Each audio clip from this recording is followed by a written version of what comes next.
Hello दोस्तों, दुनिया के तकरीबन हर देश के पास उसका खुद का एक ना एक पावरफुल वेपन है। किसी के पास पावरफुल टैंक, किसी के पास एडवांस फाइटर जेट, तो किसी के पास कोई खतरनाक मिसाइल है। हर देश इन हथियारों का यूज अपने देश की सुरक्षा के लिए करता है। इतने सारे हथियार होने के बावजूद कभी कभार किसी देश की सुरक्षा में खलल पड़ ही जाता है। किसी न किसी वजह से कोई देश उस पर हमला कर ही देता है। लेकिन दुनिया में ऐसा वेपन है जो अगर किसी देश के पास है तो उस देश से पंगा लेने में कोई भी दूसरा देश घबराएगा। दुनिया का कितना भी पावरफुल देश वो क्यों ना हो, एक बार अगर ये वेपन आपके पास है तो वो पावरफुल देश भी उस देश पर हमला करने में दसियों बार सोचेगा। उस वेपन को हम न्यूक्लियर वेपन के नाम से जानते हैं। ये इतना ज्यादा पावरफुल और विनाशकारी होता है, इसके विस्फोट के कई सालों बाद भी उसके रेडिएशन से लोगों की जान जाती रहती है। न्यूक्लियर वेपन को डिफेंस की दुनिया का ब्रह्मास्त्र कहना कुछ गलत नहीं होगा। यूनाइटेड नेशंस के अकॉर्डिंग दुनिया में 193 देश मौजूद हैं। इन 193 देशों में सिर्फ 9 ही ऐसे देश हैं जिनके पास न्यूक्लियर वेपन्स हैं। ये देश हैं America, Russia, France, United kingdom,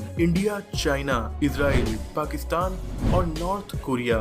इन देशों के पास ऑफिशियली न्यूक्लियर वेपन्स और उन्हें बनाने की टेक्नोलॉजी मौजूद है। इसके अलावा south Korea, Egypt, Iran, Germany, Brazil, Australia जैसे कुछ देश हैं जिनके पास अनऑफिशियली न्यूक्लियर वेपन्स हो सकते हैं। यानी एक्सपर्ट्स के मुताबिक इनके पास न्यूक्लियर वेपन्स हैं तो पर ये दुनिया से छिपा कर हैं। रशिया के पास सबसे ज्यादा 6,500 के करीब और अमेरिका के पास 5,500 के करीब न्यूक्लियर वेपन्स मौजूद हैं। इस हथियार के बनने के बाद कई सारी लड़ाइयाँ हुई हैं, लेकिन किसी में भी न्यूक्लियर वेपन का यूज किसी भी देश ने नहीं किया सिवाय अमेरिका के, जिसने वर्ल्ड वॉर 2 में जापान के 2 शहरों के ऊपर न्यूक्लियर बॉम्ब गिराए थे।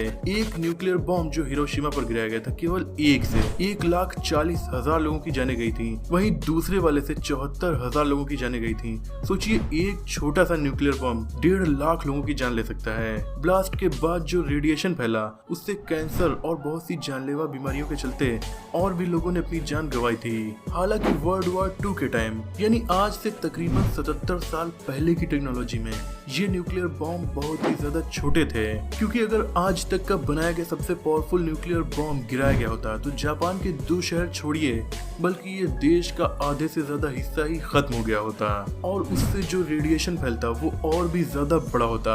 अब मुझे पता है कि आपको वो बॉम्ब कितना बड़ा है उसके बारे में जानने की उत्सुकता बढ़ गई है। अभी जो कुछ मैं बोल रहा हूँ इस वक्त आपके सब्र की सीमा टूट ही चुकी होगी।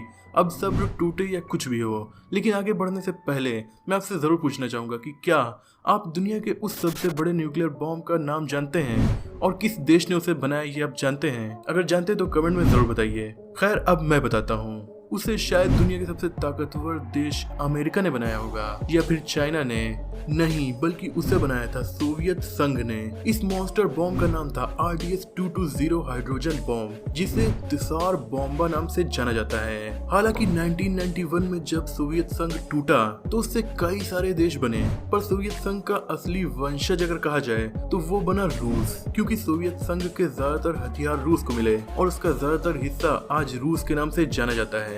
सोवियत संघ के द्वारा बनाए गए इस तिसार बॉम्ब का साइज एक डबल डेकर बस के जितना बड़ा था। ये 25 टन जितना भारी था। इसमें 50 मेगा टन की डिस्ट्रक्टिव पावर थी। अक्टूबर 1961 में यूएसएसआर ने अपने TU-95V बॉम्बर में इस भारी भरकम चीज को लोड किया और फिर आर्कटिक ओशियन में मौजूद नोवाया जेमलिया नाम के एक आइलैंड पर 34,500 फीट की ऊंचाई से इसे गिराया और इसकी टेस्टिंग की।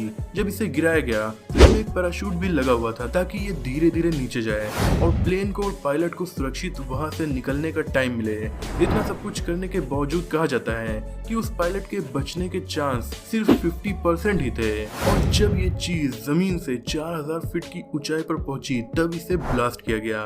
ये इसीलिए किया गया ताकि रेडिएशन का खतरा पैदा न हो। लेकिन ब्लास्ट के बाद जो हुआ उसके बारे में यूएसएसआर के साइंटिस्ट को भी उम्मीद नहीं थी। इस ब्लास्ट के फायरबॉल की रेडियस 7 से 8 किलोमीटर थी, यानी 7-8 किलोमीटर चौड़ी एक बेहद भयानक आग। इस ब्लास्ट से जो मशरूम शेप के बादल तैयार हुए वो आसमान में 60 से 70 किलोमीटर ऊंचाई तक उठे।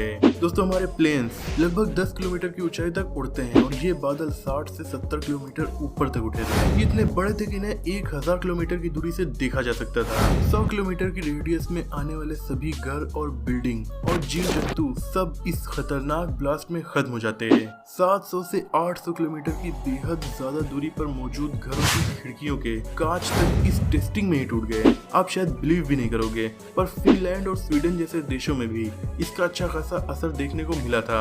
इसके ब्लास्ट से 57,000 किलोटन की एनर्जी प्रोड्यूस हुई थी।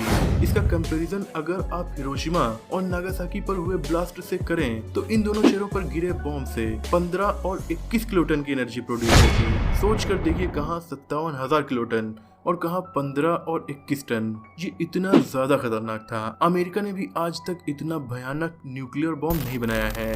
अमेरिका के आज तक के बनाए गए सबसे पावरफुल न्यूक्लियर बॉम्ब से भी केवल 15,000 किलोटन की एनर्जी प्रोड्यूस हुई थी। और मजे की बात तो यह है कि यूएसएसआर ने जिसकी टेस्टिंग की थी वो केवल 50 मेगाटन वाला वर्जन था। उन्होंने 100 मेगाटन वाला वर्जन भी बनाया था पर उसकी कभी टेस्टिंग नहीं की, यानी इससे भी डबल वाला।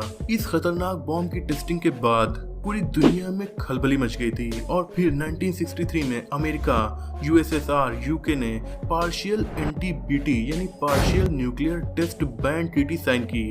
इस ट्रीटी के अकॉर्डिंग एनवायरनमेंट पर इस टेस्ट का बहुत ज्यादा बुरा असर होता है, इसीलिए तीनों देशों ने पानी में, स्पेस में और एटमॉस्फेयर में टेस्ट पर बैन लगा दिया। लेकिन जमीन के नीचे न्यूक्लियर टेस्ट पर बैन नहीं लगाया गया। करना तो पूरा ही बैन चाहिए था। खैर, हर देश अपनी सुरक्षा को लेकर काफी ज्यादा सेंसिटिव होता है, इसीलिए इस ट्रीटी में फ्यूचर को ध्यान में रखते हुए एक लूप होल रखा गया था ताकि ये देश अपने फ्यूचर के न्यूक्लियर बॉम्ब्स पर टेस्टिंग कर सकें। सोवियत संघ तो टूट गया पर उसका वंशज बना रशिया, और माना जाता है कि रशिया के पास आज भी ये बॉम्ब मौजूद है, हालांकि वो इसके होने को इनकार करता है। तो दोस्तों ये था हिरोशिमा और नागासाकी पर ड्रॉप किए गए न्यूक्लियर बॉम्ब्स का तुषार बॉम्ब से कंपैरिजन। मुझे उम्मीद है कि इस वीडियो से आपकी नॉलेज जरूर बढ़ी होगी। अगर आपको ये वीडियो पसंद आई तो इसे लाइक और शेयर कीजिए। ऐसे इंटरेस्टिंग टॉपिक्स पर नॉलेजफुल वीडियोस देखने के लिए हमारे चैनल को सब्सक्राइब करके बेल आइकन को प्रेस कर दीजिए। मिलते हैं अगली वीडियो में, तब तक के लिए अपना और अपनों का ख्याल रखिए।